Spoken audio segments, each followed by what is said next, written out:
Dear Chancellor Vranitzky, dear Minister of Foreign Affairs Peter Jankowitsch, all of you who will be honored today in my capacity as the chairman of the board of the Bruno Kreisky Foundation for Human Rights. I'm very glad to welcome you here at this splendid house and the house of Bruno Kreisky. I want to thank especially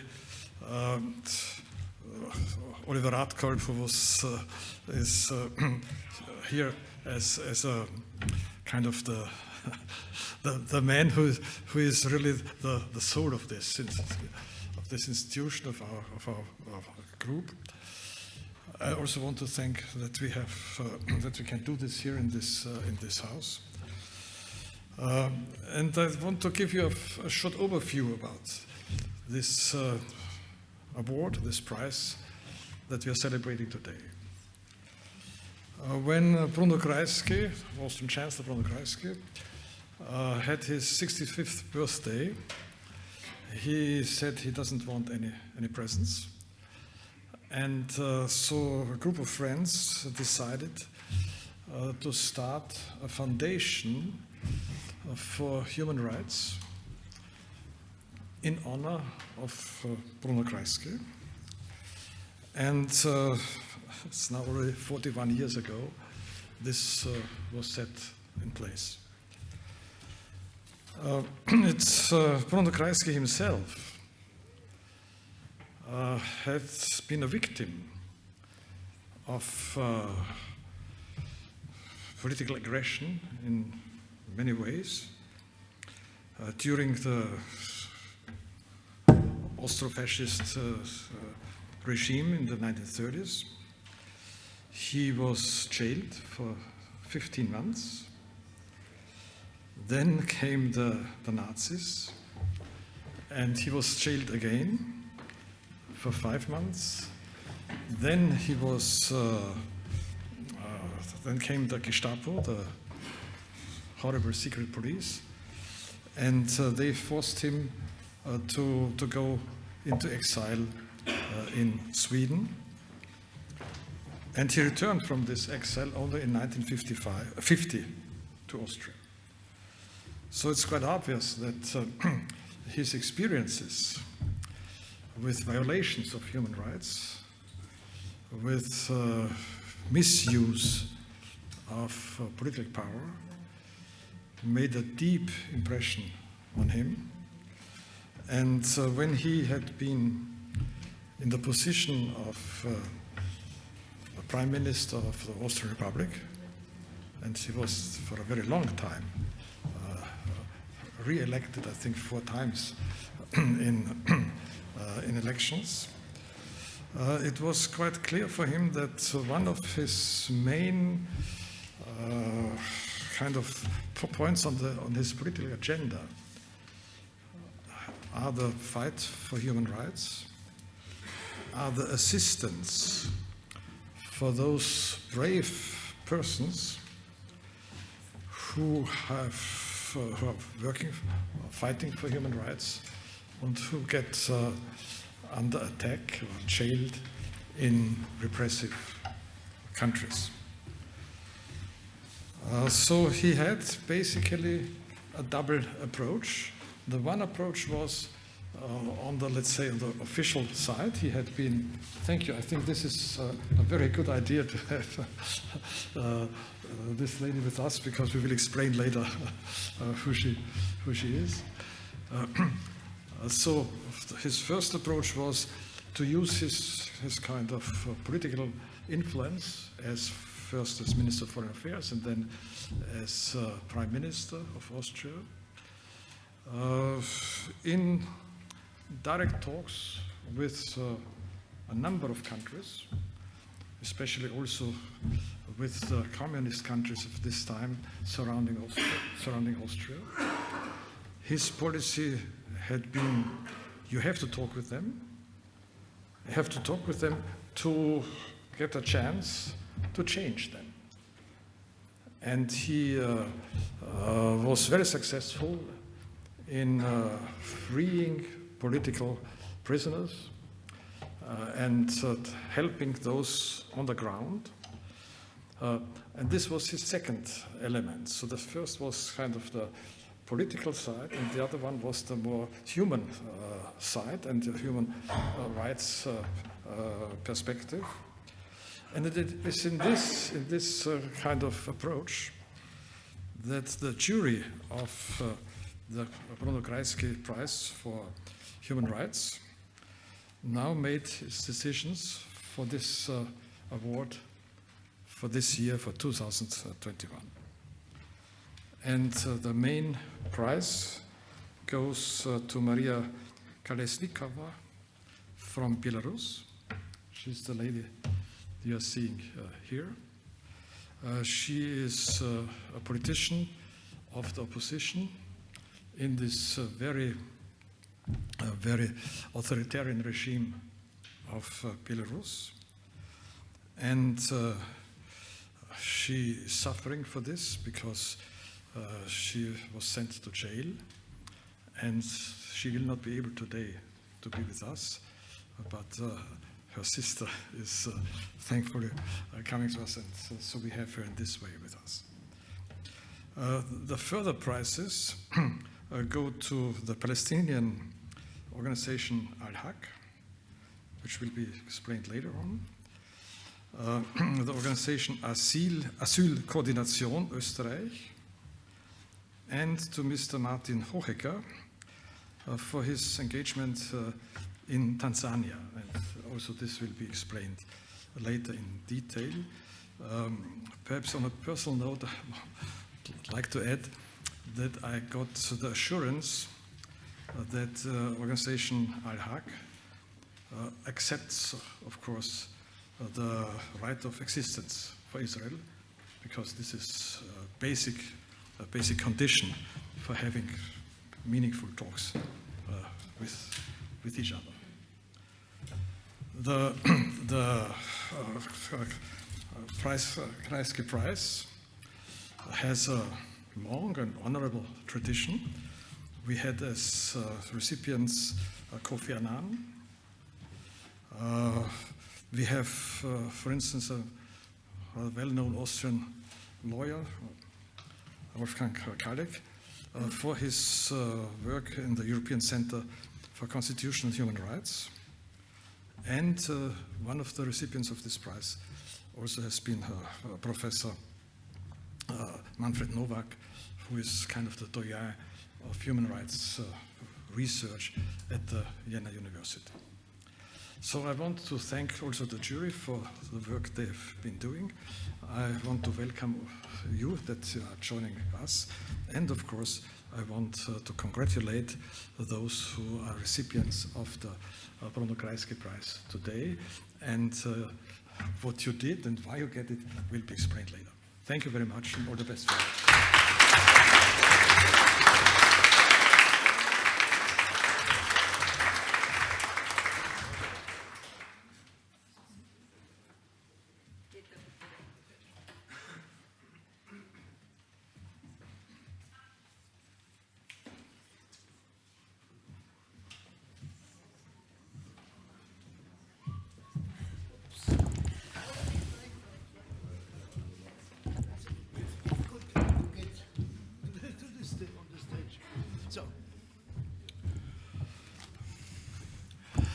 Ladies and gentlemen, dear friends of the Bruno Kreisky Forum, and dear recipients of our tonight's awards. It is very hard, if not impossible, to describe in full terms the whole measure of repression and steadily perfected state terrorism has reached in today's Belarus. And not even a term as Europe's last dictatorship, that was often used in the past, can fully characterize this regime. This state of affairs has a long past now, and can be followed back over the years with the introduction of measures more and more severe and more perfected. Shortly after Belarus achieved its independence in 1993, and after Alexander Lukashenko soon afterwards won power. It was beginning with these years that more and more frequently those who carried the thrust of a movement for democratization, which at that time became stronger and stronger, were persecuted and thrown into prison. Prominent amongst them, together with others, was Andrei Sannikov, who already in 2005 received the Kreisky Award for Human Rights for his many and untiring activities, particularly for the creation of Charter 97, a citizens' initiative to provide independent news and analysis on current affairs in Belarus. It was in the summer of 2020, however, that a new degree of repression and persecution by the security forces of the Lukashenko regime was reached, as hundreds of thousands of citizens all over Belarus descended into the streets to protest against a blatant electoral fraud that characterized once again, but in more provocative terms, Belarus presidential elections. Against all indicators, Lukashenko had claimed to have won the election by a landslide, while independent observers noted that in reality it was Svetlana Tikhanovskaya, now in exile, the most popular among the candidates of the protest movement who had won the election. It was quite obvious then that one of the first and one of the harshest waves of repression was directed against those closest to protest candidates, first amongst them Maria Kalesnikawa. Maria Kalesnikawa started her active life as a musician and music teacher, teaching children at Minsk secondary schools, but also performing in Belarus national orchestras, also in the following years while living in Germany. She remained active in concert activities. And achieved great popularity in Belarus, particularly for her lectures on music. She also showed, at an early moment in her career, a high degree of sensibility for social and political issues, particularly, for instance, in charity projects like one called Houses Instead of Chernobyl, and in which musicians from Belarus performed concerts in Germany so as to raise funds for families who had been hit by the Chernobyl catastrophe.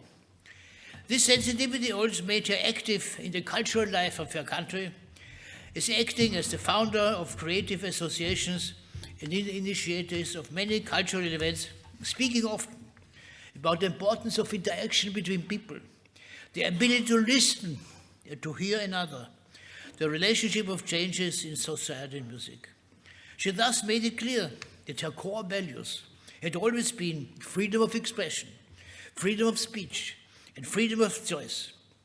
Thus, in a project called No Body, No Voice, Maria talked about the fact that freedom is the choice of each person and responsibility, and that the choice to be free is always more difficult than just accepting everything as is. These deep beliefs and convictions finally brought her into the 2020 presidential election campaign, where she became active in the headquarters of presidential candidate Viktor Babariko, becoming one of his spokespersons when Babariko was arrested, like many candidates in this election. She then urged people not to boycott the election, but to become observers and actively participate in them, thus taking responsibility for their own destiny and the destiny of the country. She then joined efforts to create a common electoral campaign with the three main opposition candidates and took part in all election rallies while supporting the main principles of this common campaign that included, among other points, a call to release all political and economic prisoners. In the same spirit of unity, Maria was instrumental in creating a unified, representative, active body of the Belarusian people, the Coordinating Council, organized to overcome the political crisis in Belarus and secure social cohesion, protect the sovereignty and independence of the Republic. To remain active in politics, she finally also created a political party called the Schwester. It took not long until these activities called a reaction from the state security mechanisms, who first tried to deport her to Ukraine by abducting her from the center of Minsk. When she refused and tore up her passport in protest, refusing to leave the country, she was arrested 1 day later. After being held in various pre-trial detention centers for more than a year, Maria was charged under certain dubious articles of the Belarus Code for action causing harm to national security. She was finally brought to a farcical trial that resulted in a sentence of 11 years in prison, a sentence also meted against the fellow campaigner Maxim Znak. In one of the rare interviews she was allowed, Maria protested against the harsh conditions of her detention and refused to ask for any pardon for a crime she had not committed, declaring it to be an honor to serve prison with hundreds of fellow citizens who had been part of the vast protest movement. The trial and imprisonment of Maria Kalesnikawa had resulted in a wave of protests and calls for her immediate release, and she was honored by a number of high international awards in recognition of her leading role in the defense of democracy and human rights in her home country. Maria Kalesnikawa has thus become a living symbol of the unbroken will of the people of Belarus to fight for freedom and human rights and stand against dictatorship and repression. The importance of this fight is becoming more and more obvious as under the Lukashenko regime, Belarus has become one of the main supporters of Vladimir Putin's war against Ukraine and its people, offering its territory and its resources for Russian troops and materials. At the same time, repression, prosecution, and censorship in Belarus has reached new heights, with the recent ban of George Orwell's classical novel 1984, after it became a bestseller. Many Belarusian readers seeing it as a close description of current realities in Belarus. Together with the arrest of Andrei Jankowitsch, the publisher of many popular books of modern Belarusian literature, this act symbolizes much of the dark age that has thus descended over this unhappy country. Ladies and gentlemen, the Bruno Kreisky Award for Human Rights that goes to Maria Kalesnikawa today not only honors one of the most outstanding, courageous, and untiring defenders of human rights and personal freedoms in Belarus, but should also be understood as a new and forceful call for immediate release as well as all the men and women who stood together with her. We welcome Tatsiana Khomich, her sister, who is also the representative for political prisoners of the Coordinating Council, who will now accept the awards in her place. Thank you for your attention.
My name is Tatsiana Khomich. I had my usual life, like many people, till summer 2020. I worked in an IT company, And when in September 2020 my sister was arrested, I became human rights activist. I started to advocate for her release. And I want to tell you the story of this summer 2020 and what is happening now in Belarus. And of course, story of my sister and my personal story. That day I was in a good mood, almost for the first time since the forced departure from Minsk. I walked and imagined that soon everything would be over.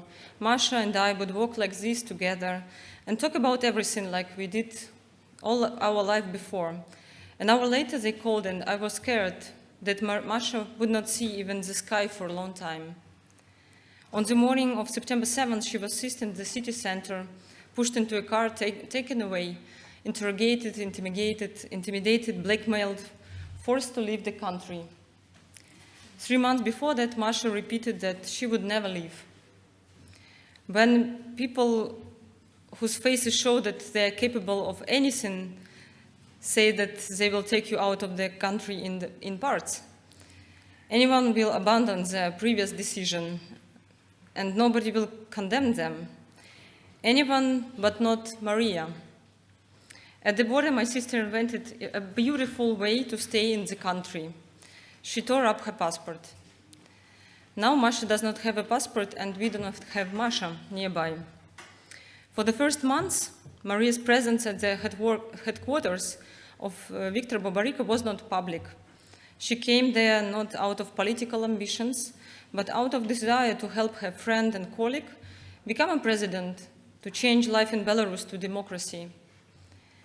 After the arrest of Viktor Babarika and his son Eduard, just a month after campaign started on June 18th, Maria became famous in one day.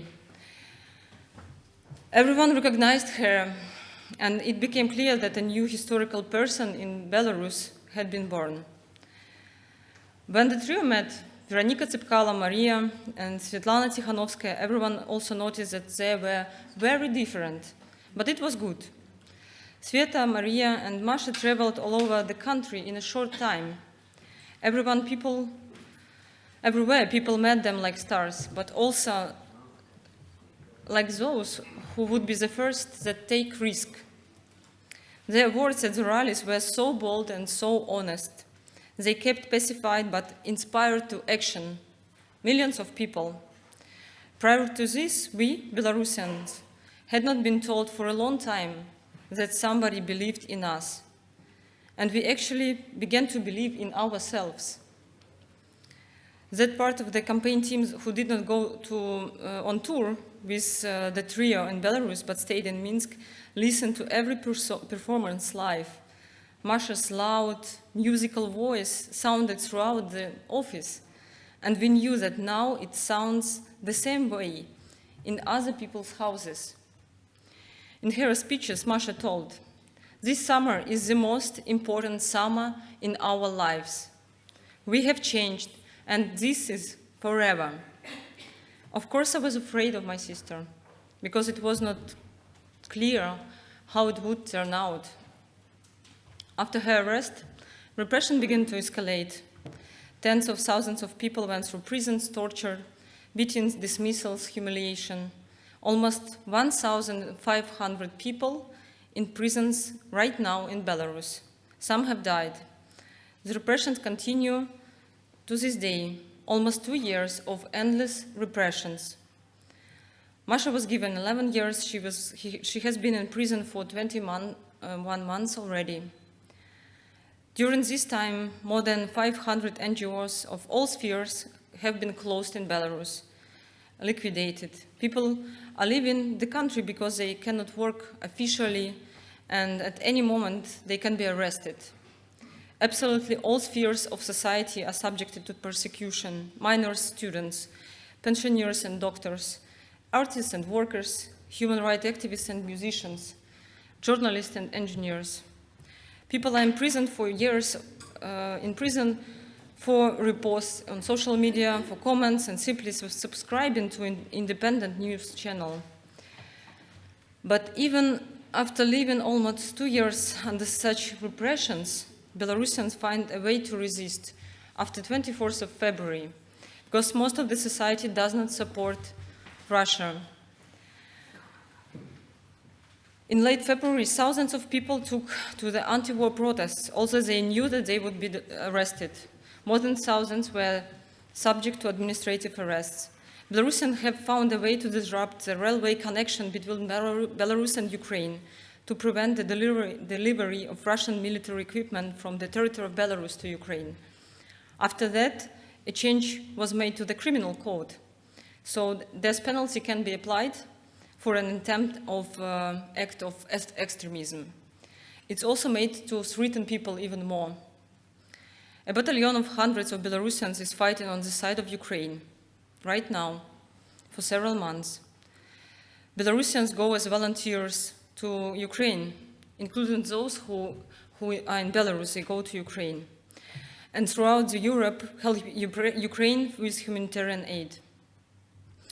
The Belarusian authorities have no understanding that the path they have chosen is a dead end for the system and for the whole society, and for the independence of Belarus. Belarus does not have such a margin of safety as Russia. If we spend a long time in isolation, then we risk to dissolving, just disappear. What we have accumulated in recent years is in danger of being rolled back. We clearly understand what we want: liberation of the people, stop the repression, people should not be detained anymore again, enable official work of civil society, media, and political organizations in Belarus. These are the specific points that can be implemented. As soon as the situation unfolds in a different way, we must not miss this chance. Unfortunately, there is no guarantee that there will be such a window of opportunity for us. Even so, we will hope for the best, support those who are in prison, and support each other. Nothing lasts forever, we understand it, but Belarusians spend years of their lives, those years that they could have spent in global development and prosperity. I had a chance to talk to Maria just yesterday for 5 minutes on a video call from the correctional camp in Gomel. It's 300 kilometers away from Minsk and just 40 kilometers away from Ukraine. From 24th of February, it became even more frightening for me just thinking that she's so close to the war. Till now, I cannot bear also that the thought that she is there. And I saw her on a video, and I can't get used to the picture I see behind her during our calls. Despite all the pressure, Masha constantly inspires us in her letters during the calls to me and our father. Whenever you are now in prison at large, in Minsk, abroad, remember that together we are a big family. This is our Belarus, she says. Anyone who can help stop what is happening should try to do so. We have already shown the whole world that we are free, brave, peaceful people, ready to fight for our future. We cannot lose our country. We cannot lose our independence and sovereignty. Thank you.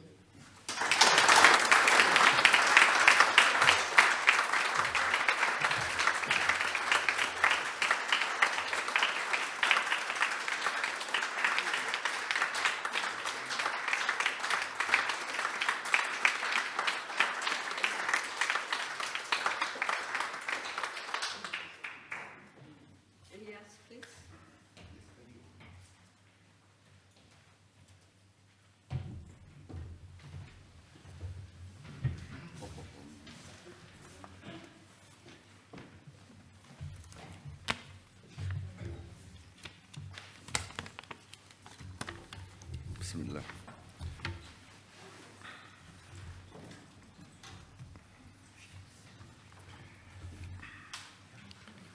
Ladies and gentlemen, I feel both honored and humbled to be with you this evening. Honored because I'm speaking in this place, which holds the name of a man who is still remembered and whose struggle for human rights was very well known. And humbled because I'm asked to speak about an organization which I followed its work since 40 years, maybe. An organization which is working under severe conditions, facing occupation and the attempt to destroy a whole people. Our friends named their organization Al-Haq without translating the term to English or French. They kept the name in Arabic because translation can sometimes be misleading. The Arabic word Al-Haq have three connotations or meanings. Al-Haq means right, Al-Haq means justice, and Al-Haq means truth.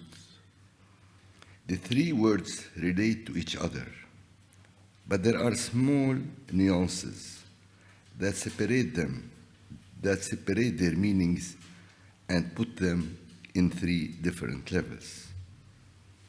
I will not enter in a philosophical debate about the relationships and differences between these three words. I just wanted to say that the Arabic word haq summarizes them in one, and the term itself can be a euphemism that incarnates these three dimensions. Our friends in Al-Haq were right to keep this multi-layered meaning. The struggle in occupied Palestine creates a special relationship between Al-Haq, the right or justice, and Al-Haqiqa, the truth. One can analyze the history of the struggle between the indigenous Palestinians and the Zionist colonial project as a struggle for truth and justice. The Palestinians found themselves, after the Nakba of 1948, in a difficult and nearly impossible situation. A people who have lost his land and name found himself obliged to prove the evidence which was never in need to be proved. How do you prove that you exist? How do you show that you don't need to question the truth of your existence in the land that your fathers and grandfathers cultivated since hundreds of years? How do you defend your identity questioned by the myth of a land without a people to a people without a land? The Palestinian present was silenced and covered by many layers of interpretations. The silencing was one of the outcomes of the atrocities and massacres of the Second World War. Nobody in the West was ready to hear the voice of the Palestinian victims, facing ethnic cleansing by a colonial project that was covered by a humanistic discourse about the terrible outcome of the Holocaust. The Palestinians will find themselves as victims of victims, and hence becoming the Jews of the Jews. How can one face the claims of a religious myth with the facts of a historical reality, when history itself was questioned by the horror of racism, fascism, and new colonial claims? The struggle of the Palestinians was a struggle to regain their name. A people lost his name in a battle that was not his choice, a strange battle about a lost identity. and a lost land. The Palestinian name was lost, and what was left of it was a title coined by the Israeli law, the present absence. The present became absent, and the absent is the new name for a people that lost everything. The major condition which made the Palestinians absent was silencing them and refusing to hear their voices. We can trace this silencing even in the modern Hebrew literature, where Palestinian protagonists became shadows. The struggle to regain the name took place in different levels: in literature, art, historical studies that navigated against the storms of the dominant ideology.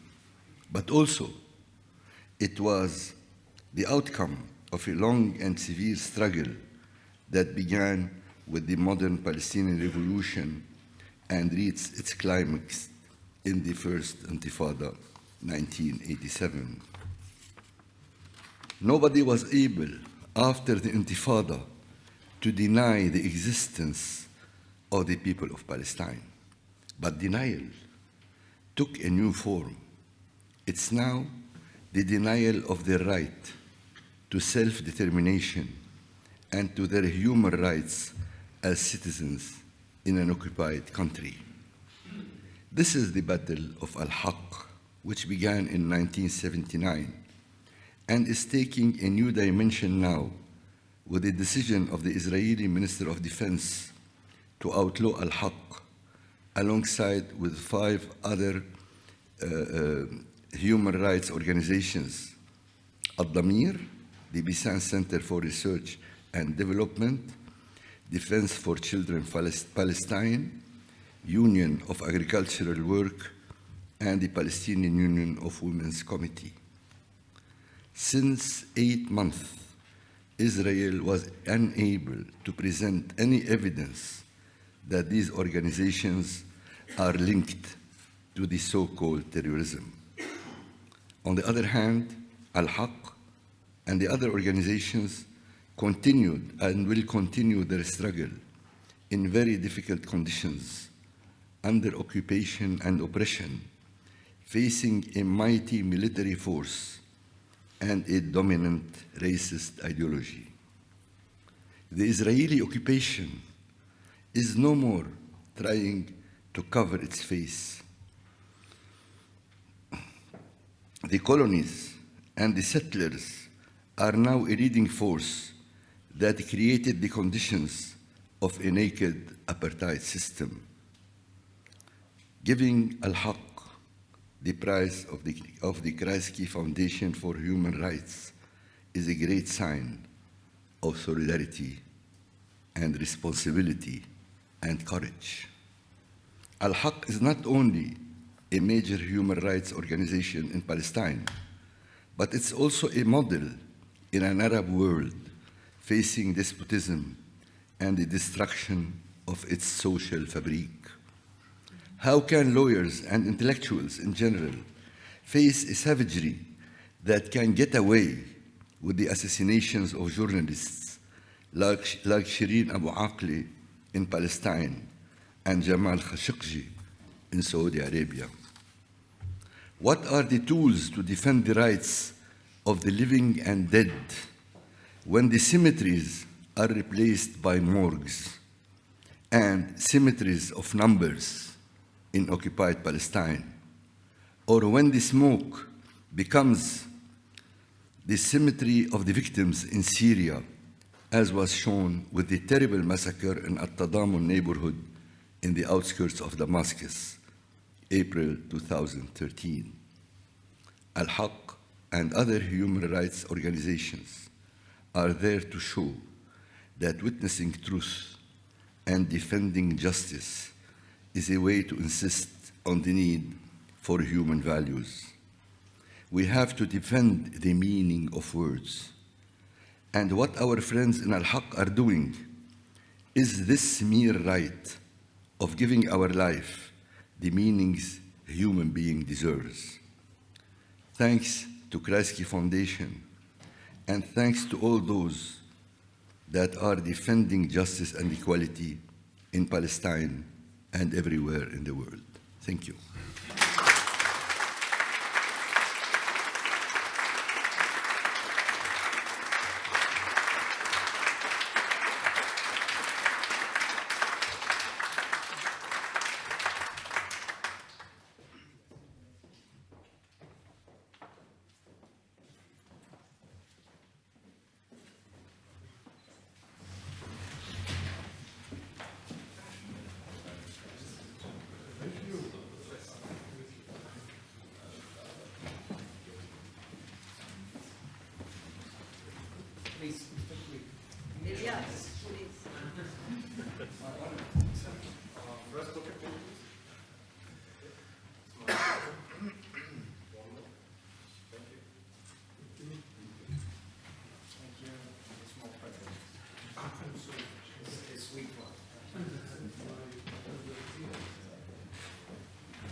Thank you so much, and Your Excellency, Mr.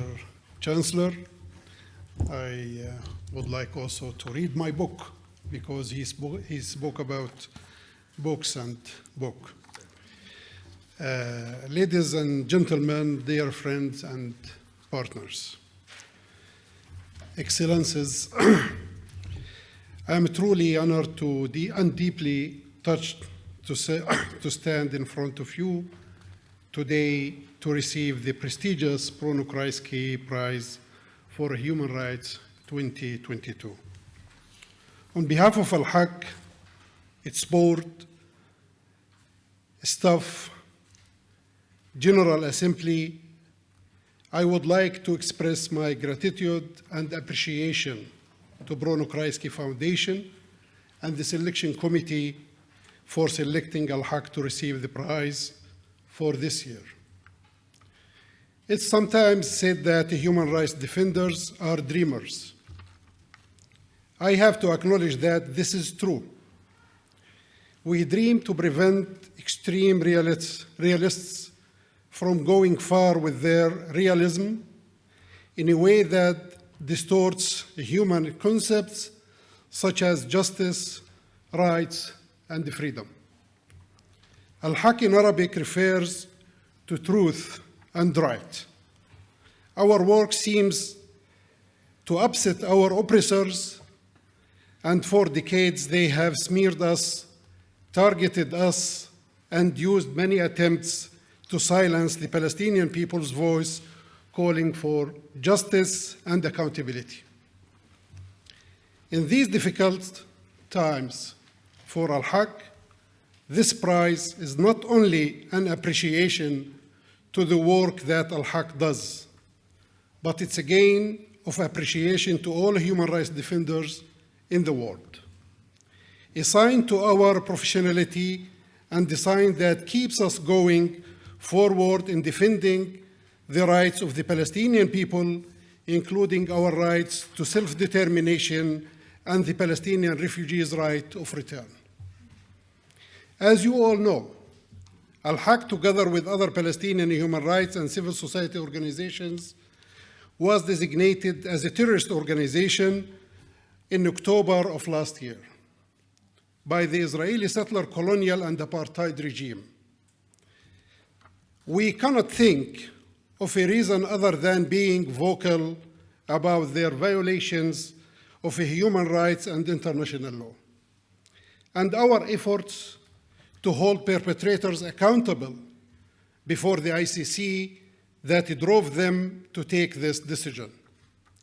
Since we started our work with the ICC, they have made every possible effort to silence us using various tactics, including by intimidation, smear campaigns, death threats, drying our financial resources, and now this designation. It's sarcastic when an apartheid regime whose officials should have been behind bars for the international crimes they have committed against the Palestinian people end up designating a human rights organization like Al-Haq as a terrorist organization. The values of human rights and international law are universal, and their applicability should be treated as such. But in our world and within the halls of power and politics, the reality is something else, and we have all witnessed the double standards, especially with the recent events in Europe. We expect the world not to be selective in their applicability of these universal values we work for. But for us, victims are victims and the criminals are criminals regardless of their nationality and power position. For us, and given this context, this prize and the selection of Al-Haq means that you within this room not only appreciate the work that we do, but you are willing to challenge such designations and injustices made against our people. While we are meeting here today, the Israeli occupation has entered its 56th year, and the Nakba, the catastrophe of the Palestinian people, has entered its 75th year. This makes Israel's prolonged occupation the longest military occupation in the modern history. With Israeli practices on the ground, one can easily see and conclude that this has exceeded all the limits of a classical and traditional occupation as set forth in international law. Furthermore, this reality faced by Palestinians and manifested with a settler colonial and apartheid regime, triggered by various laws, practices, and daily injustices against our people. This has been our view and vision for more than 2 decades and has been partially reflected in recent reports of international organizations such as Amnesty International and the Human Rights Watch, as well as the Israeli organization B'Tselem and many others. Israel's prolonged occupation and settler colonial and apartheid regime would not have reached this level of entrenchment if the international community at large and individual states had held their legal obligation under international law to end occupation and hold perpetrators of international crimes accountable. Today, it's imperative on third-party states to take action, including by the imposition of sanctions and cooperation with and support to the International Criminal Court to carry out its mandate. The current prosecutor of the International Criminal Court, Mr. Karim Khan, must take concrete steps toward completing the investigation that had been initiated by a predecessor, Ms. Fatou Bensouda.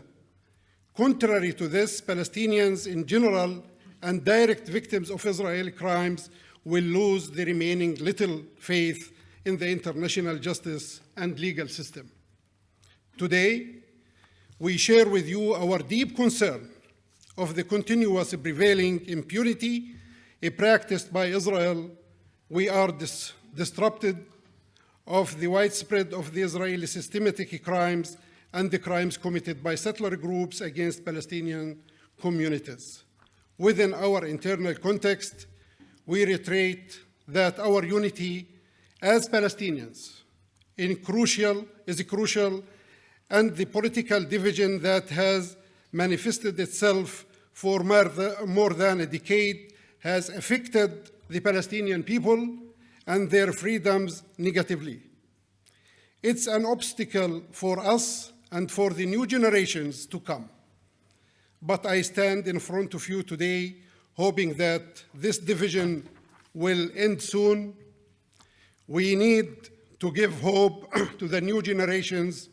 We need to give them the chance in the participation and also to select their representatives and their leadership in a democratic way. It's time that the Palestinian people enjoy their right to participate in selecting their representative, and their needs are taken into account for any future political solutions. At the end, we would like to honor our people and dedicate this prize to all Palestinian victims of Israeli crimes, especially children. We dedicate this prize to the Palestinian mothers waiting for the withheld bodies of their murdered sons. We dedicate it to the Palestinian prisoners who have paid their lives behind bars for the freedom of our people. We dedicate it for farmers standing steadfast in their lands in the face of the brutal settler violence and military machines uprooting our trees, olive trees, and destroying our homes. We dedicate this prize to our people in Gaza living within the largest open-air prison in the world. We dedicate this prize to all Palestinian journalists working tirelessly to spread our story and give a voice to the voiceless, especially to Shireen Abu Akleh, who was murdered by the Israeli occupying forces in Jenin 42 days ago. We know that the reality is grim, but we also see the light at the end of the tunnel, and we know this injustice will not continue forever, and the hope is here, and we will continue to follow its light. As a former Chancellor Bruno Kreisky once said, the ideas and the principles of democracy should not be limited to politics, but must pervade all areas of social life. Your solidarity with the Palestinian people and selecting Al-Haq for this prize is one of those areas of the social life, manifesting itself exactly on what standing for democratic values and the principles mean for us. We promise you that our fight for freedom, justice, and rule of law and the rights of our people will continue. We will not deter by any intimidations and smearing campaigns against us. We will continue to defend our people and their rights to life in freedom and in dignity. Thank you so much. Thank you.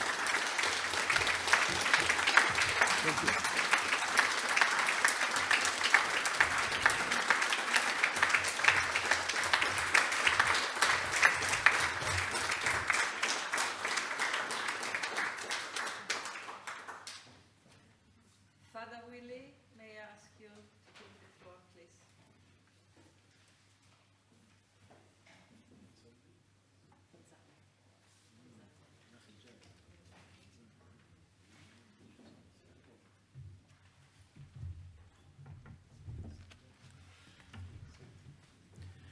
Thank you so much.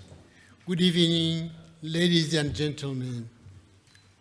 My name is Father Wilbald Maningi from Kilimanjaro, Tanzania, ordained priest for the Catholic Diocese of Moshi in 1986. And all these years of my pastoral work, together with friends from Austria, we have managed projects for education. Why education? Education is providing future for our children. Education is like providing somebody a master key whereby this person can open one door, second, third, and there he goes or she goes for life. So together with friends and families here in Austria, we manage together providing education at Tikaranga Technical Training Center for young people, girls and boys, to get skills in carpentry, metalworks, bricklaying, plumbing, and motor vehicle mechanics. Together with friends, we have managed the St. Amadeus Secondary School, And a very precious project was St. Francis Primary School and St. Pamachius Inclusive Secondary School, whereby we provide children with special need to get education. May I cite an example of this special need is about the education being offered at St. Francis Primary School, whereby children with disabilities like deaf, blind, deaf and dumb, and those on wheelchairs can get good primary education. Today I'm here to acknowledge the works of Papa Martin for what he has done with Sister Maria Benedicta in St. Francis Primary School in providing education for our children. I know that Martin was able to do this because of the community in Austria, where people, when they hear about education, they support, they assist, they give consent, and so Martin is like our ambassador. Ambassador from Tanzania, particularly for special need education, to bring knowledge that these children, they need education like other children. He's also ambassador from Austria to bring here the message that the money which have been given through organizations like Missio, through money from the government, that the money has been used well and properly to bring education for the children. My dear friends, with this acknowledgement, I want to cite one thing about special need education. At one time in Tanzania, children with albino or albinism were hunted for sacrifice. Why? Because with the witchcraft or traditional tellings that these people are told, whenever you bring an organ from an albino, either a finger or this one, or whatever part of the body, then they will get money. And so Sister Maria Benedicta in St. Francis Primary School, she's supporting and taking care of the albino, that they are healthy, they are safe, and also they can get education like other children. Today, I'm here to acknowledge that Papa Martin is receiving this award of Bruno Kreisky Foundation as a token of appreciation for the work he has done on humanitarian works here in Austria, in Europe, also abroad in Tanzania, in Moshi Diocese, where together we are making projects for education. Why education? Education is very important for children all over the world. It's providing them skills for future. Why future? Because without their future, even as adults, we are done. It is from these children who get good education that after primary school, they are able to go to secondary school. Future, they will go to colleges or universities to make more teachers, engineers, and doctors. So it is a circle of building up our communities, our countries, and the whole world, because education is a tool. I'm here to acknowledge the enlightenment which I received from Papa Martin, that not only providing education for these children in the school, but awareness in the community. Why awareness? Because in Tanzania, a family which found that they have a child with disability, either albinism, albinos, autism, Down syndrome, deaf and blind together, or any disabilities, they look it as a punishment from the ancestors, a punishment. As a result, these children are kept hidden in the families, that when they go out, the family, they will feel shame. So awareness from Martin is that let us open the doors, first by education, through the church, through the small Christian communities, to bring awareness that these children are children like other children. So bring them out and with the working together with Martin, with Missio, and other organizations, government, people of goodwill will be able to provide education for children with disabilities. Again, Martin has enlightened us that we should start now. We don't have to wait for tomorrow. So a school like in the parish of Korongoni, St. Mary's pre-kindergarten and primary school, to get the teachers being trained on how to address special need education. So we are starting by learning from St. Francis, learning from St. Pamachius, to the extent that even teachers from these two schools can visit St. Mary's and assist and train our teachers on how to address or to bring education to children with special need.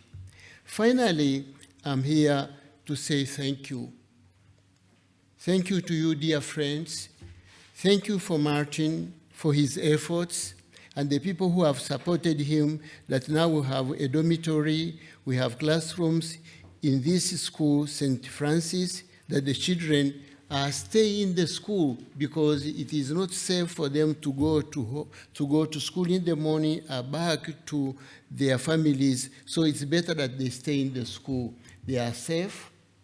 They stay in the school. They have opportunity to learn, even to do homework. They have opportunity to have a community which cares, a community which feels that this is my home, this is where I belong.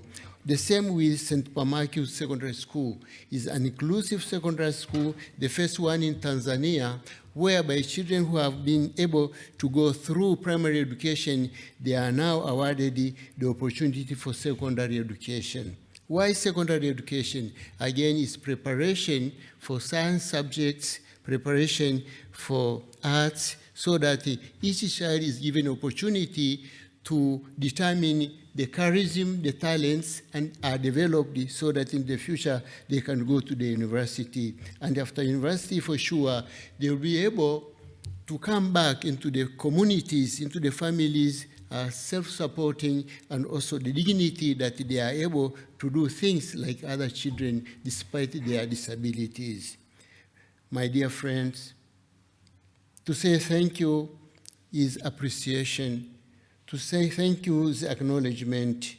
May I also invite you to Tanzania to see the projects, St. Francis Primary School, St. Pamachius Secondary School, and today St. Mary's Primary School, whereby together as a community we come together, unity, strength, to bring education for these children, so that these children will get good education, will be trained for the future, not only for themselves and their families, but for the country and the whole world. Thank you so much. God bless you.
Excuse me, I was not prepared to speak it in English, so I have to speak in German, but in the end of my speech I will try to speak English, so to have an equal situation.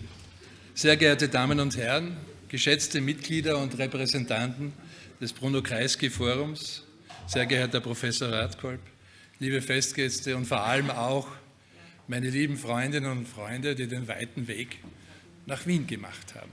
Dafür danke ich auch.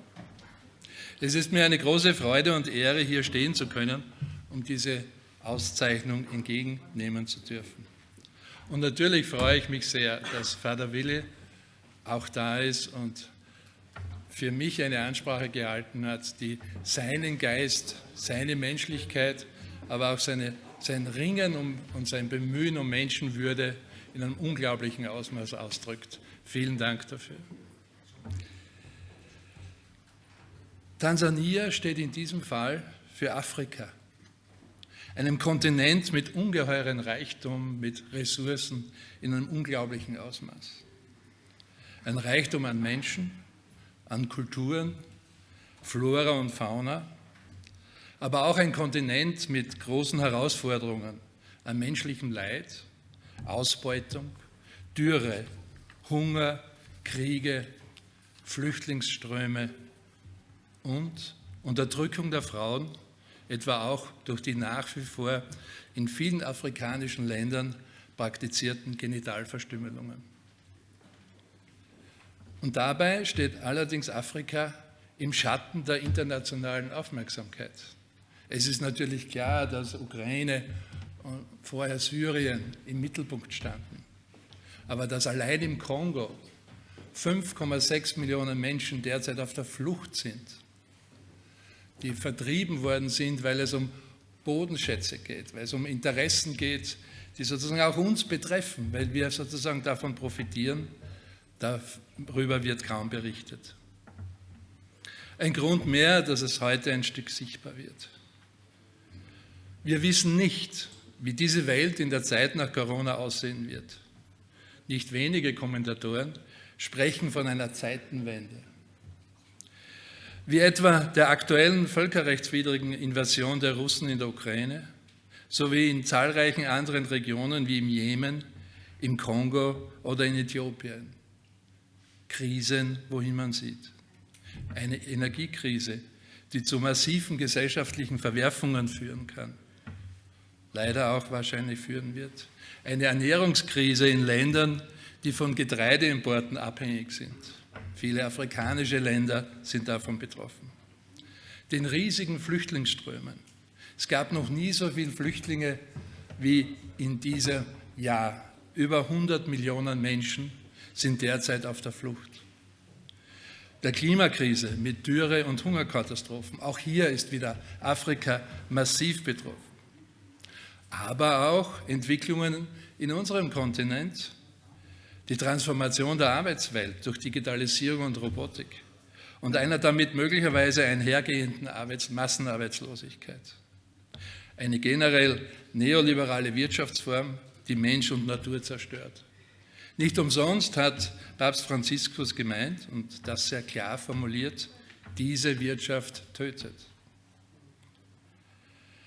Die optimistischen Behauptungen, diese Menschen, die sozusagen sich noch in Zeiten wie diesen einen Optimismus bewahrt haben, haben das Bild, dass wir all diese Krisen bewältigen können.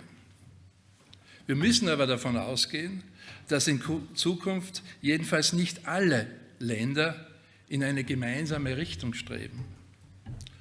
Ob das Ziel nun Gesellschaften und Regierungen sind, die liberal, sozial ausgewogen, ökologisch orientiert, demokratisch und mehr oder weniger tolerant sind, Menschen- und Bürgerinnenrechte weiter ausdifferenzieren und neue Formen der demokratischen Mitbestimmung entwickeln, oder ob es in eine andere Richtung geht, in eine Renaissance postdemokratischer, autoritativer Systeme im Sinne von Marcuse oder Habermas, die das sehr genau beschrieben haben, die mit zunehmend diktatorischen Maßnahmen die Bürgerinnen- und Menschenrechte einschränken.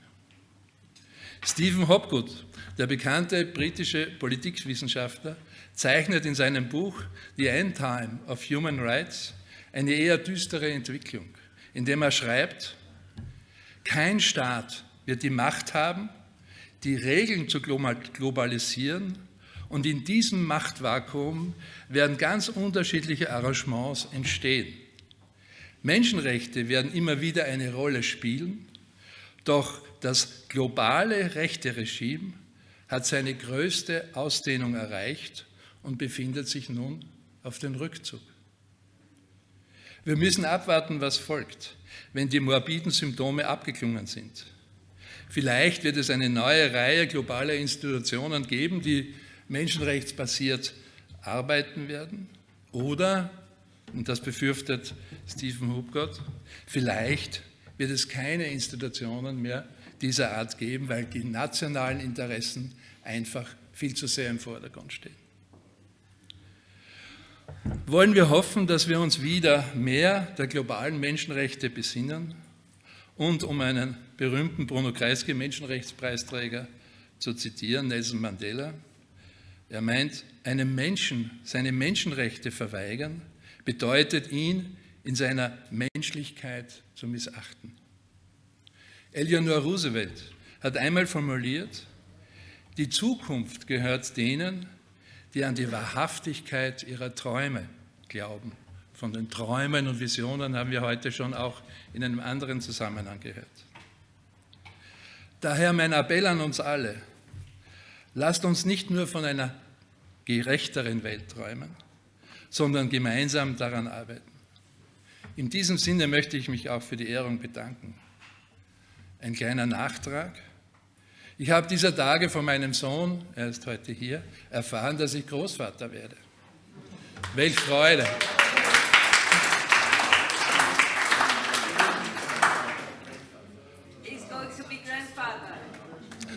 Das hätte ich noch in Englisch geschafft, aber bitte. Aber eins möchte ich sagen, das Leben beschenkt mich im Moment wirklich reich und dafür möchte ich danken. So now I will try it in English. Eleanor Roosevelt formuliert it once, the future belongs to those who believe in the truth of their dreams. Hence my appeal to all of us, let us not just dream of a fairer world, but let us work on it together. With this in mind, I would like to thank you for this award. I found out these days that I'm going to be a grandfather. What a pleasure. Life is giving me a lot of gifts in these days. Thank you.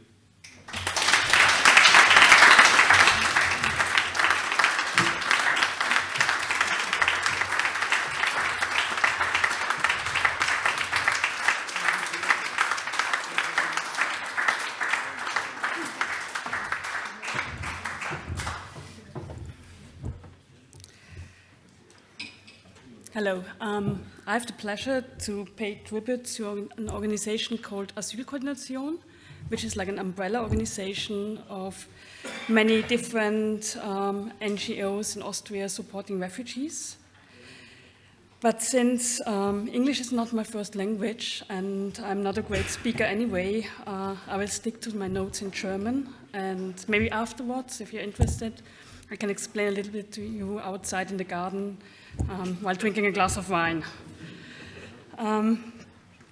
Ja, es ist mir eine sehr große Freude und auch Ehre, heute die Asylkoordination loben zu dürfen, die seit ihrer Gründung vor mehr als 30 Jahren dafür da ist, Menschen, die auf ihrer Flucht in Österreich gelandet sind, zu unterstützen, für ihre Rechte zu kämpfen, und zwar für das Recht auf ein faires Asylverfahren, für das Recht auf eine menschenwürdige Unterbringung und Behandlung und auch für ihr Recht, Menschen zu sein und sich in diesem Land zu Hause fühlen zu dürfen.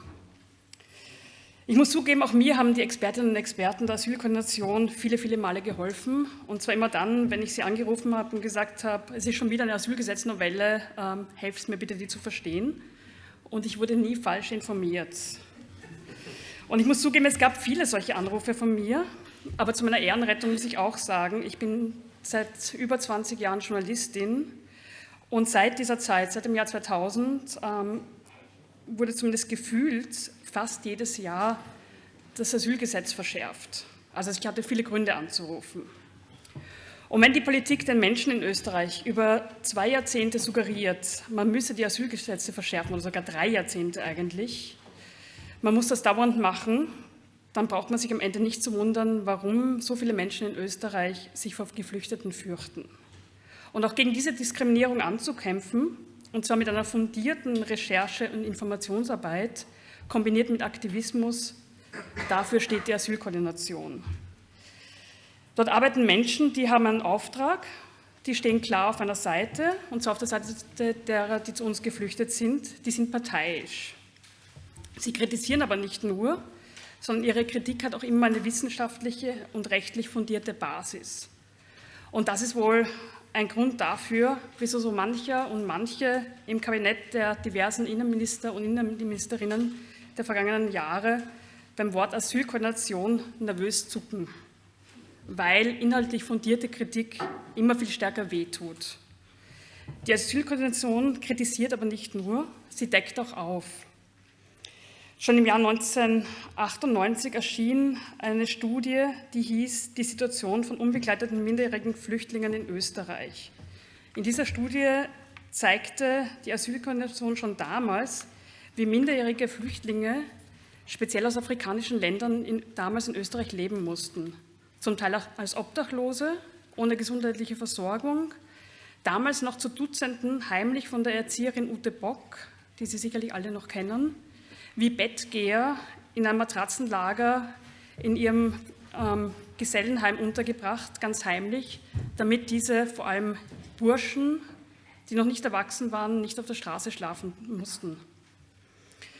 Unbegleitete minderjährige Flüchtlinge ist übrigens ein derart hässlich technokratischer Ausdruck für Kinder, die ganz alleine, ohne eine Mama oder einen Papa, vor den Bomben und vor dem Kugelhagel davonrennen müssen, dass ich froh bin, dass NGOs wie die Asylkoordination sich dafür einsetzen, diesen Technokratenbegriff durch Fluchtweisen zu ersetzen. Genau das sind sie nämlich.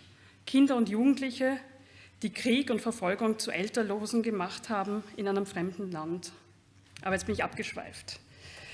Damals, als kaum jemandem in Österreich bewusst war, unter welchen Bedingungen diese Jugendlichen hier leben müssen, machte die Asylkoordination dieses Unrecht zum Thema. Und Unrecht benennen, das tut sie bis heute. Etwa aktuell, wenn es um die schwierige Situation der nach Österreich Geflüchteten aus der Ukraine geht, ist die Asylkoordination eine der Organisationen, die sagt, wir müssen diesen Menschen helfen, wir können diese Menschen nicht so behandeln. Die brauchen Unterstützung. Aufklärung war und ist ein wichtiger Teil der Arbeit der Asylkoordination. Und schon in den 90er Jahren hat sie damit angefangen. Damals bauten sie einen Linienbus um und fuhren durch die Lande auf einer sogenannten Miteinander-Leben-Tour und diskutierten mit den Menschen auf öffentlichen Plätzen, in Schulen, informierten über die Situation von Geflüchteten und halfen mit, Vorurteile abzubauen. Es gab viele Projekte später, bis heute, Schule ohne Rassismus ist eins, oder Trainings gegen Stammtischparolen, etwas, was man in Österreich immer brauchen kann. Und beides ist für mich seit sehr vielen Jahren ganz eng verbunden mit Herbert Langthaler, der heute auch hier ist. Gemeinsam mit Anni Knapp zählt der Herbert und einige andere Gründerinnen und Gründer zu denen, die aus der Asylkoordination das gemacht haben, was sie heute ist. Und gehen wir vielleicht mal ganz zurück dorthin, wo die Geschichte begonnen hat, in die 1980er Jahre. Damals kamen immer mehr Menschen aus ferneren Ländern als Geflüchtete nach Österreich. Kurdinnen und Kurden zum Beispiel aus der Türkei, aber auch Türkinnen und Türken, die nach dem Militärputsch der 80er Jahre gegen die Militärregierung in der Türkei protestiert hatten und zu uns geflüchtet waren. Menschen aus dem Irak oder auch aus Sri Lanka. Und in dieser Zeit passiert in Österreich was anderes. Die Stimmung gegenüber Menschen auf der Flucht begann sich zu verändern. In Kärnten setzte damals ein gewisser Jörg Haider zum Sprung in die Bundespolitik an. Und es dauerte dann nicht lange, bis Ausländerinnen und Ausländer, Migrantinnen und Migranten und natürlich auch Menschen, die zu uns fliehen, das Wahlkampfthema Nummer 1 wurden. Und leider spielten auch andere politische Kräfte dieses schäbige Spiel mit. Aber schon ganz früh, damals, im Jahr 1988, gab es eine kleine Gruppe von engagierten Menschen, die sich auf den Weg machten, um nachzuschauen, wie es denn eigentlich zugeht in den neuralgischen Punkten des österreichischen Asylwesens. Die fuhren nach Dreiskirchen ins Flüchtlingslager, nach Thalham, sie schauten sich die Fremdenpolizei an, fuhren zu den Grenzstellen, nach Spielfeld und auch bis nach Vorarlberg. Das war eine richtige Fact-Finding-Mission damals. die diese Pionierinnen und Pioniere der Asylbewegung veranstaltet hatten. Und das war das erste Mal, dass gewisse dunkle Flecken im österreichischen Rechtsstaat so ausgeleuchtet wurden. Aber nicht nur das. Diese Reise brachte Menschen aus unterschiedlichen Bundesländern zusammen, die sich um Geflüchtete kümmerten.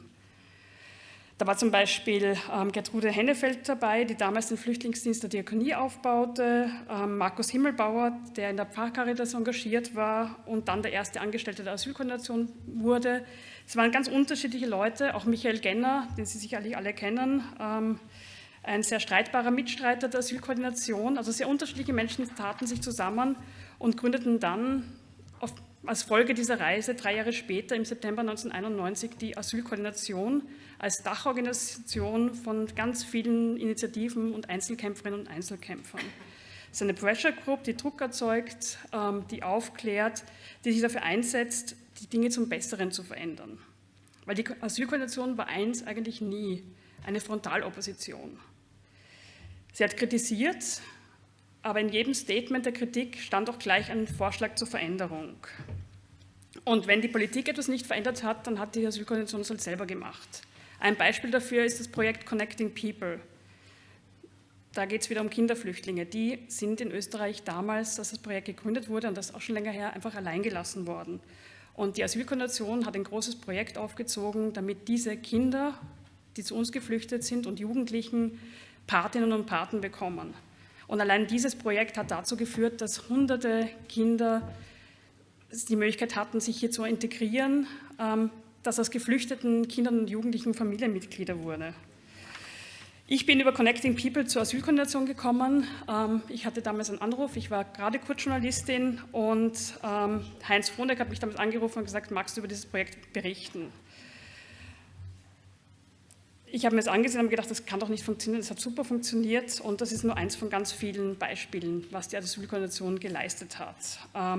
Es ist aber vor allem auch Aufklärungsarbeit, seien es die miserablen Bedingungen in den Flüchtlingsunterkünften, rechtswidrige Asylbescheide, das Vermessen von Jugendlichen inklusive des Zählens der Schambehaarung, und das ist kein Witz, zur Altersfeststellung, so wie das in Österreich früher durchgeführt wurde. Und zuletzt, ganz aktuell, die illegalen Pushbacks an Österreichs Grenzen. Auch das hat die Asylkoordination aufgedeckt. In den vielen, vielen Jahren, in denen ich mit der Asylkoordination Kontakt hatte, ist mir eine Geschichte besonders in Erinnerung geblieben und die mag ich Ihnen zum Schluss noch kurz erzählen. Am 4. Juni 2010 erhängte sich Reza Haidari im Polizeianhaltezentrum Hernals am Fenster mit einem Leintuch.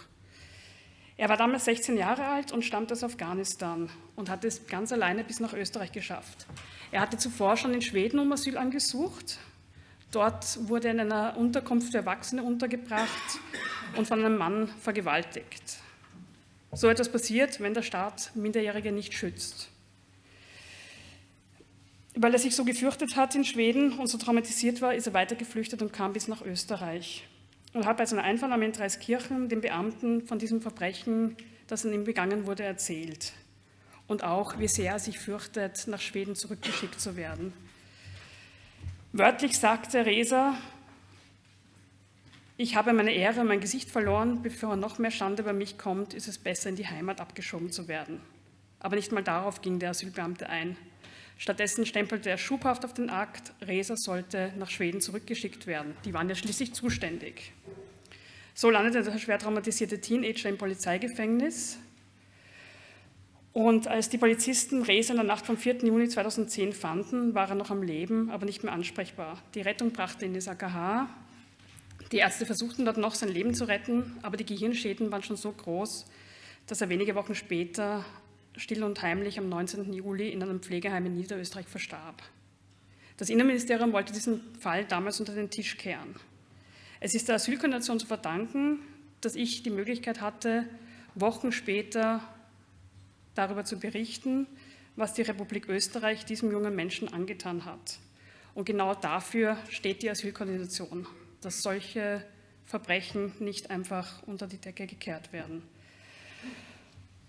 Und dafür werdet ihr heute ausgezeichnet und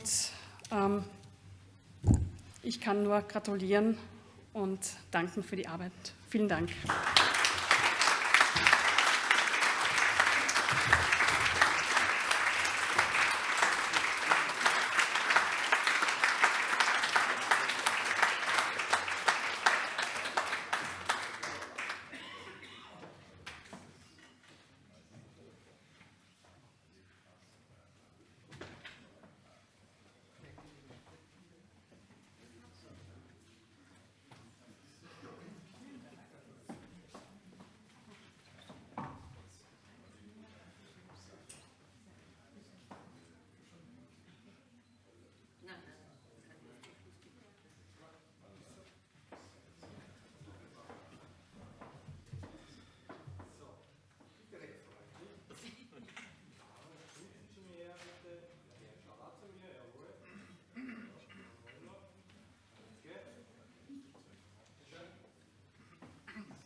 Ja, ich werde auch auf Deutsch sprechen, weil ich jetzt auf die Schnelle nicht so automatisch umschalten möchte auf Englisch.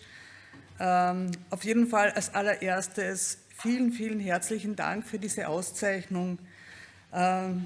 Ich nehme die wirklich sehr gerne entgegen und zwar auch stellvertretend für das Team, das hier nicht vollzählig, aber doch in größerer Anzahl heute dieser Preisverleihung beiwohnt.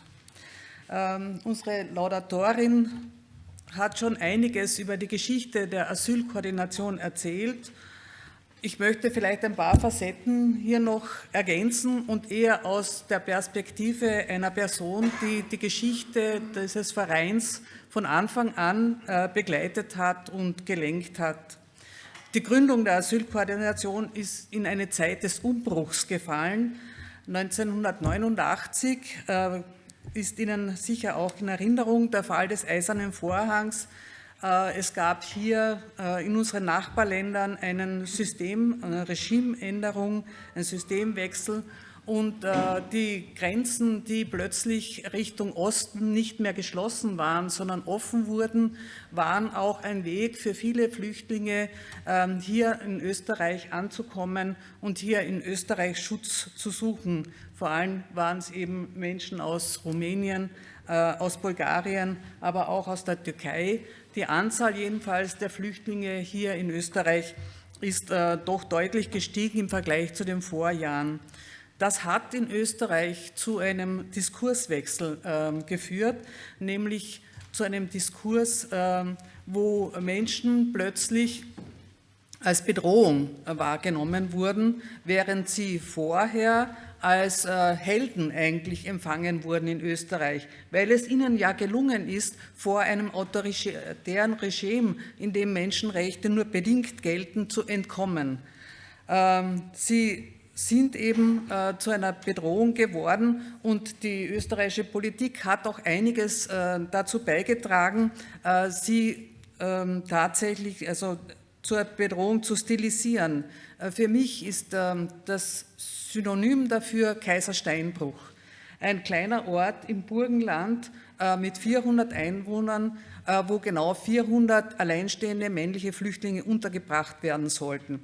Da hat der Volkszorn, die Volksseele so richtig hochgekocht und danach war eben dieses Bild geschaffen, dass Frauen sich mittlerweile nicht mehr auf die Straße trauen dürfen, dass sie hier Angst haben müssen vor Vergewaltigung. Auch hier spielen natürlich sehr viele Erinnerungen an den Zweiten Weltkrieg und die Zeit danach eine große Rolle, wo eben auch hier die östlichen Regionen, Burgenland, Steiermark und so weiter, durchaus zu Grausamkeiten, Brutalitäten und Vergewaltigungen gekommen ist.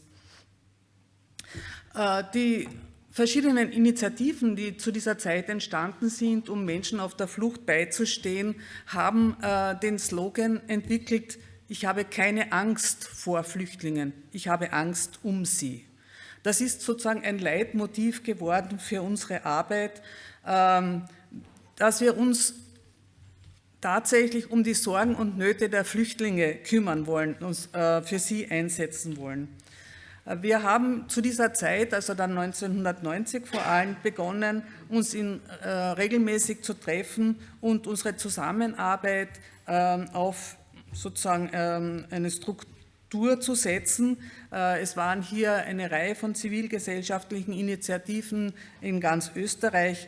Wir als Asylkoordination haben diese Initiativen eben koordiniert und gefördert, indem wir eben auch Material ausgearbeitet haben, wie die Betreuung von Flüchtlingen besser auf die Beine gestellt werden kann und dieses verbreitet. Gleichzeitig haben wir auch begonnen, im Bildungsbereich tätig zu werden, haben Programme für Schulen entwickelt, eben das Bewusstseinsbildung betrieben, um klarzumachen, dass es hier um Menschen geht, die unsere Solidarität brauchen, die unser Verständnis brauchen und die eben nicht uns was wegnehmen, sondern die eine Bereicherung für unsere Gesellschaft darstellen können. Nina Horacek hat schon angesprochen, die unzähligen Gesetzesnovellen, die wir seit 1990 erlebt haben.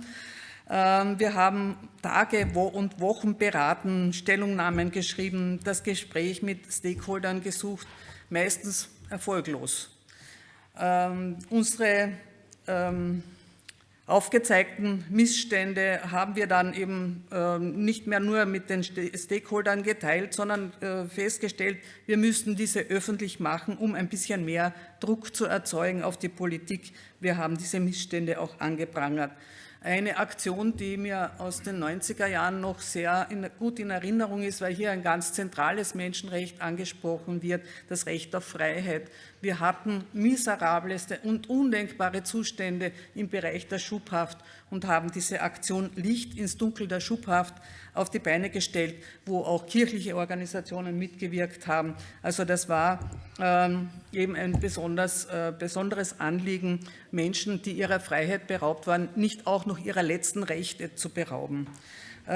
Gerade diese Freiheitsberaubung ist ja also im Bereich der Schubhaft extrem sensibel, weil hier die Folge der Schubhaft ja auch noch oft die Abschiebung war und diese Menschen eben keine ordentliche Prüfung durchgemacht haben, inwieweit ihre Abschiebung tatsächlich menschenrechtskonform durchführbar wäre oder eben massive Freiheitsrechte und Menschenrechte verletzt werden würden.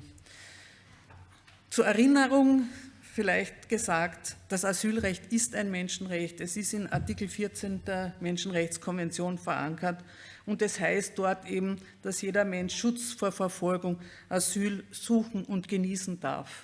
Ja, suchen darf man schon. Aber wo kann man es denn genießen? Das ist ja die große Frage. Bis heute ist das eben nach wie vor aktuell als Frage. Wir wollen Flüchtlinge aufnehmen.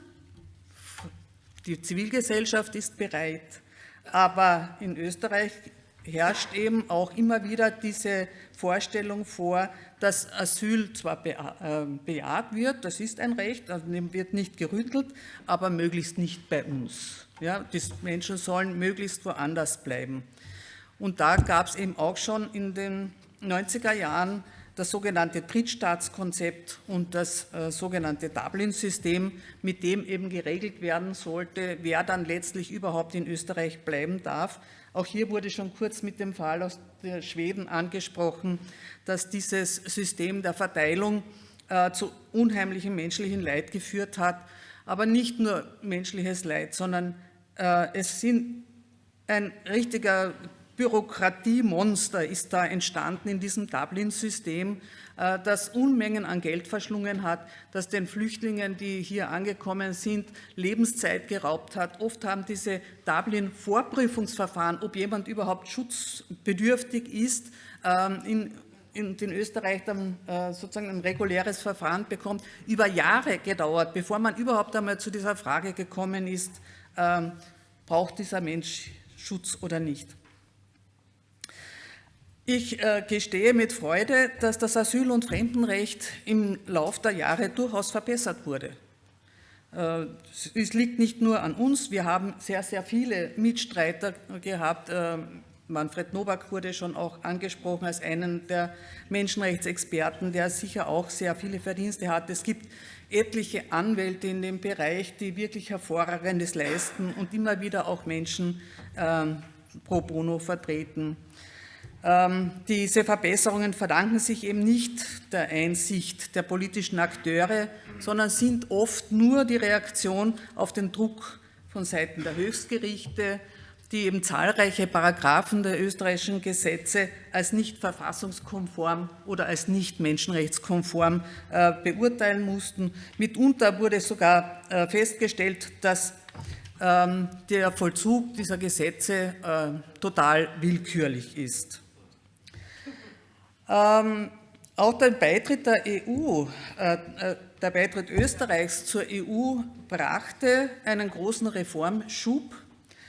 Hier entstanden erstmals auch sozusagen fundierte Ansprüche für Menschen, die im Asylverfahren stecken, nämlich auf Grundversorgung. Das war vorher mehr oder weniger ein Gnadenrecht, ob man was zu essen bekommt oder nicht. Es entstand eben der Anspruch auf einen rechtlichen Beistand im Asylverfahren, denn Flüchtlinge sprechen ja nicht Deutsch, die Amtssprache, sondern brauchen jemanden, der nicht rechtskundig ist und der auch das Verfahren, wo das Verfahren auch gedolmetscht wird. Also dieser Anspruch auf ein faires Verfahren ist nur ein weiterer Punkt, den ich hier unter zahlreichen anderen erwähnen möchte. Wir haben diese zahlreichen menschenrechtlichen Defizite immer wieder aufgezeigt und internationale Institutionen, wie zum Beispiel auch die Menschenrechtskommissare, gebrieft und ihnen erklärt, wie das in Österreich so ausschaut, weil von außen wirkt ja Österreich als ein Land, wo Demokratie herrscht, wo Rechtsstaatlichkeit herrscht, aber für Flüchtlinge, für Menschen, die nicht die österreichische Staatsbürgerschaft haben, sieht die Situation nicht immer so rosig aus. Rückblickend muss man aber doch anerkennen, dass es gelungen ist, die Menschenrechtsstandards in Österreich zu heben und mehr Rechtssicherheit für Schutzsuchende zu erreichen. Doch wir stehen immer wieder vor der ungeheuren Chutzpe, mit der in der EU und in Österreich mit Flüchtlingen umgegangen wird.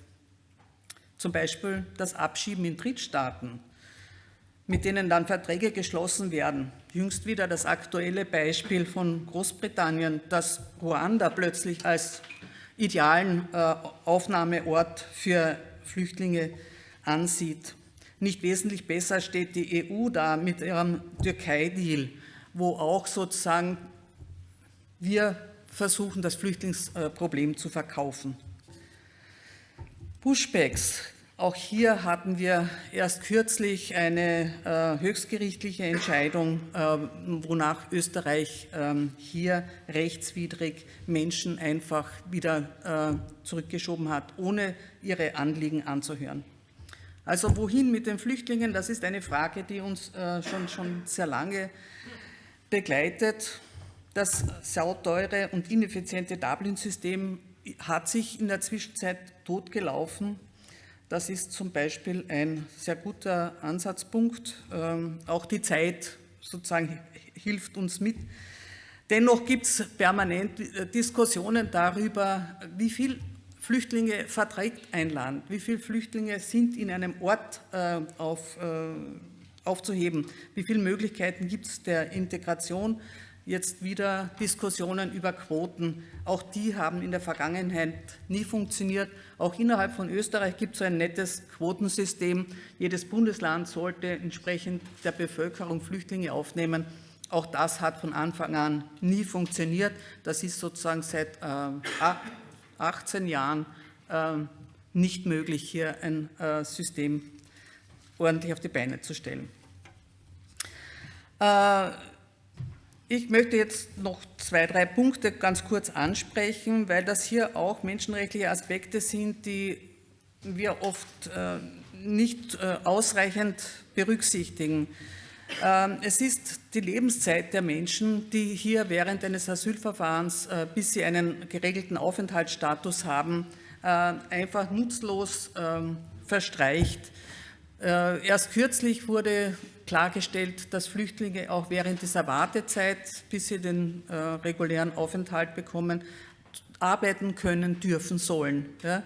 Also hier der Zugang zum Arbeitsmarkt ein ganz, ganz wesentlicher Punkt. Wir haben große Defizite nach wie vor im Bereich der Familienzusammenführung, obwohl klar ist, dass Familie ein ganz, ganz wesentlicher Integrationsfaktor ist.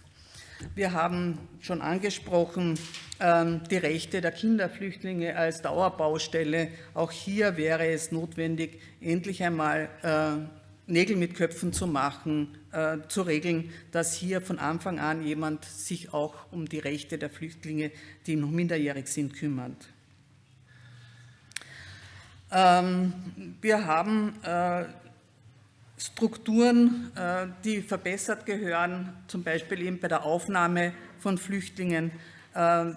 Das ist uns in der Asylkoordination sehr, sehr viele Jahre ein Anliegen. Wir haben viel Papier und Vorschläge ausgearbeitet. Leider sind die Fortschritte eben bescheiden. Auch angesprochen ein Projekt von uns, das wir schon lange betreiben, das ist die Vermittlung von Paten zu Kindern, die eben ohne erwachsene Begleitpersonen und Obsorgeberechtigte hier sind.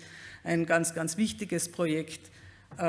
Oder ein anderes, wo es um die Vernetzung von Einrichtungen, NGOs geht, die Psychotherapie für extrem traumatisierte und Folteropfer anbieten. Auch hier ist es uns ein Anliegen, dass die Standards in der Betreuung hoch bleiben, dass Dolmetscher zur Verfügung stehen, die ausgebildet sind und dass vor allem auch genug Geld für die Psychotherapie von Flüchtlingen vorhanden ist. Und einen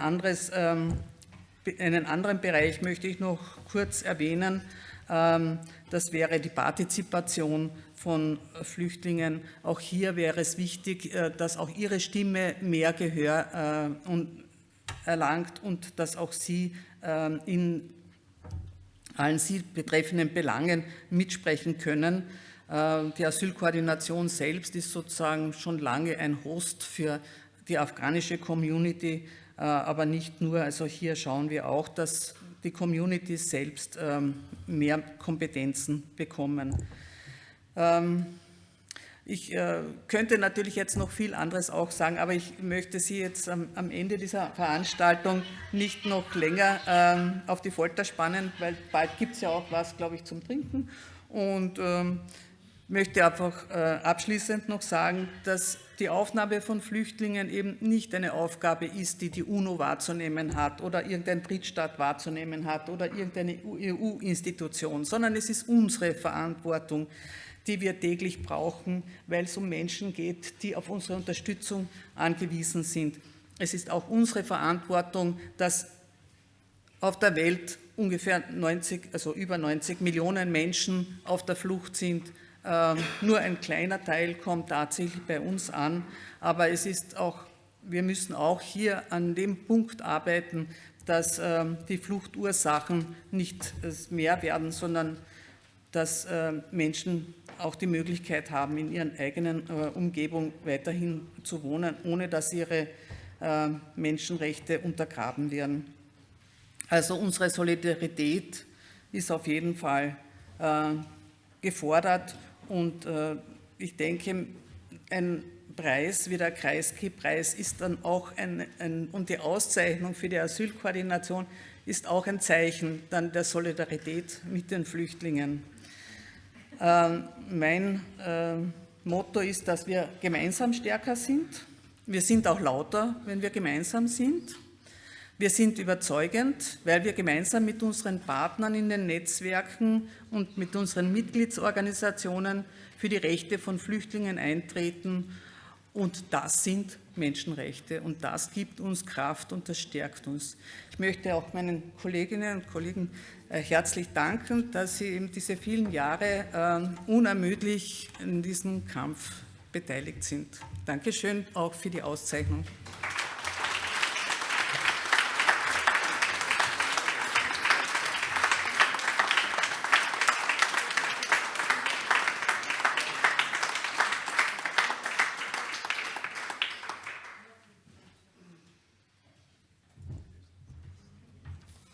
Now we come to, unfortunately, the end of this very interesting and at the same time very moving ceremony, the 19th ceremony of the Bruno Kreisky Award for Human Rights. At first I would like to congratulate all the recipients of this prize who have been chosen by an independent expert panel.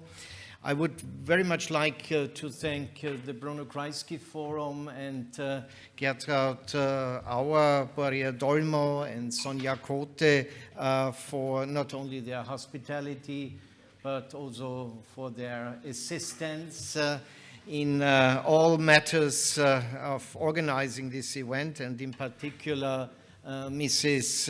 Laura Hasiva, who on the side of the Bruno Kreisky Foundation had the burden of the complete administration and organization of all the travels and accommodation and the organization of this prize ceremony. I will not be very long, but I think it's important also to come back to the man who is shown here with his very interesting signature, Kreisky. As our chairman, Professor Nowotny, already had outlined, Bruno Kreisky himself was a political prisoner, he was a refugee, he was beaten up being a Jew and at the same time being a socialist by the National Socialist secret police enforced out of Austria, and came back very late in 1950. What I think for Bruno Kreisky as a politician is interesting, that both as a Minister of Foreign Affairs in the 1960s and then as Chancellor of Austria in the 1970s and early 1980s, he had a clear principle in dealing with dictatorships. At that time, primarily with communist countries and the Soviet Union in particular. For example, he was the only politician at the final ceremony, the signing ceremony of the Conference of Security and Cooperation in Europe in Helsinki, who not only prized this agreement of cooperation with the communist dictatorships and the Soviet Union, but at the same time made quite clear that the ideological struggle will continue, and he mentioned also the situation of human rights in the Soviet Union, and he carried on doing so, for example, intervening in public for Andrei Sakharov, who was the founder of Memorial, an organization which just recently has been dissolved by Russia. And I think this is a very important, clear political message. Yeah? You have to deal on economic terms with dictatorships, you have to trade, but at the same time you have to make quite clear that there is a clear also understanding of human rights. And he also tried not only to assist Václav Havel, who was imprisoned in Czechoslovakia, but also, for example, the refugees of Carter 1977 in Austria. Also the Chancellery, for example, tried here to find jobs. And this, I think, is a good bridge to what we have heard just now, the really important work of Asyl Koordination in Austria, which also has, I think, some similarities with efforts of Bruno Kreisky and his team at that time. To come to an end, I will point out why Bruno Kreisky was interested in the Middle East. Yeah? He was born in Vienna, he was raised in Vienna, he was of Jewish origin, but left the Jewish community already in the late 1970s. Why he was interested? I think He was interested in the Middle East issue, by the way, already in the 1960s when he was foreign minister and and also met Nasser in Egypt. Yeah? He realized that the Middle East is also Europe. Yeah? It's also part of European responsibility, of European security. He tried very hard during the Conference of Security and Cooperation to get the Middle Eastern issue into the conference, which, however, was blocked by most of the countries at that time. I think he had a clear-cut and very visionary understanding that Europe doesn't end in the Mediterranean. It's much larger. And what you also heard about Africa, I think, is also something which was always on the political agenda. And it's really remarkable that it's now decades ago that in 1962, Bruno Kreisky and Willy Brandt have organized in Salzburg a huge conference on development issues and establishing together an institute to talk about what at that time was called development policy, and bringing also issues from Africa into the European sphere and especially into the German-speaking sphere. And this, I think, also is a good bridge to your activities and the activities of Martin Hochecker here. And to come back to the Middle East issue, as you all know, Bruno Kreisky was the first European and first socialist politician who really worked very hard to get the Palestinians accepted as a negotiating partner in the Middle East. And he was beaten up not only by friends in the Socialist Party. For example, Golda Meir really had bitter fights with Bruno Kreisky just on the identity issue of Palestinians, because she always talked with Kreisky and said, no, there are no Palestinians, they are Arabs. And he continued his line. And what's interesting, I think, from a historical perspective, that he always thought in the beginning that the key to the Middle Eastern issue to find a peace agreement is Egypt. He talked very much with President Anwar Sadat, and it was Anwar Sadat who pointed out to Arafat, who at that time was in Cairo, and organized the first meeting with the chairman of the PLO. And since then, Kreisky understood that the key of an issue is a key to find a correct solution for the Palestinians. And since then, he carried on to try to find partners in Europe and an understanding for the Palestinian issue here. I would like to end with a citation from a speech by Bruno Kreisky in 1973 during a conference of the International Council of Amnesty International. And I think it's a very important issue which especially decision makers have to keep in mind.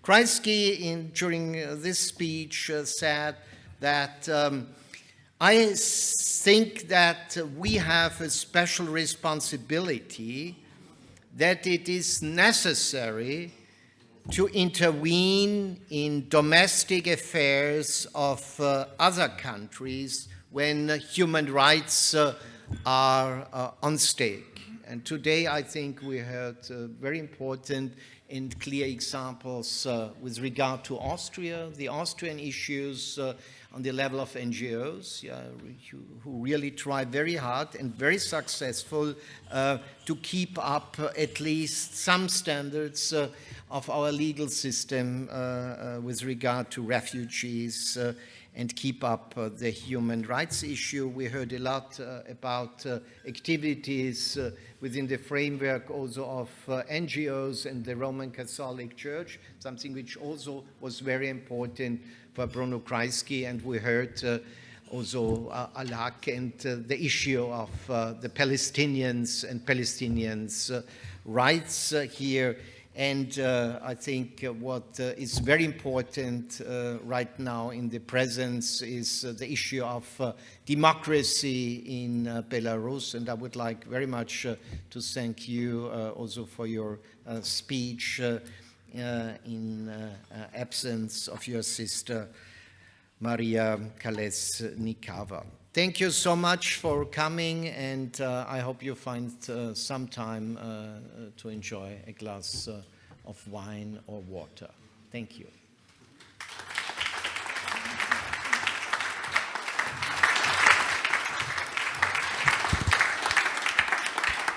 Two words.